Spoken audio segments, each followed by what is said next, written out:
बिहार के एक शिक्षा मंत्री ने कहा है कि रामचरितमानस में लड़कियों के लिए अभद्र लिखा है, उसे फूंक देना चाहिए। इस बात को सुन के सारे मनुवादी बौखला गए हैं। नमस्कार, मैं बाबूलाल बौद्ध, आप देख रहे हैं सम्राट दस्तक।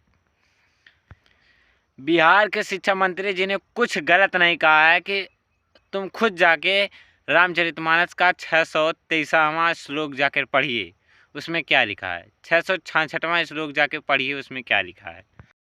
सोचिए, यही मनुवादी लोग जब बाबा साहेब मनुस्मृति को 25 दिसंबर 1927 को जला रहे थे, तो कुछ मनुवादी गांधी जी के पास दौड़ते दौड़ते गए और कहे, बापू जी, अम्बेडकर जी देखिए कितना अनर्थ काम कर रहे हैं, हमारे पवित्र ग्रंथ मनुस्मृति को जला दे रहे हैं सरेआम चौराहे पर।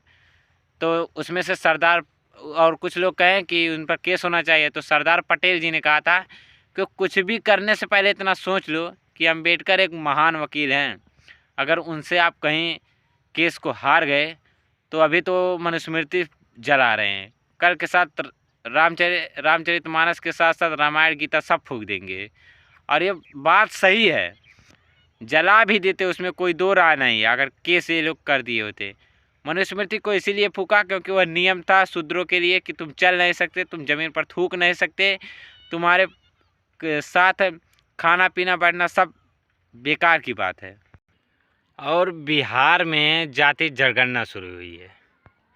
जाति जनगणना में एक अखिलेश यादव का युवा जो सुप्रीम कोर्ट में याचिका दाखिल कर दिया है, उसकी याचिका भी कबूल हो चुकी है। जाति लेकिन पता नहीं चला होगा। सोचिए कौन जाति के लोग होंगे। वो मिश्रा खानदान से था। बार बार सोचिए कि जाति जनगणना से किसको दिक्कत है।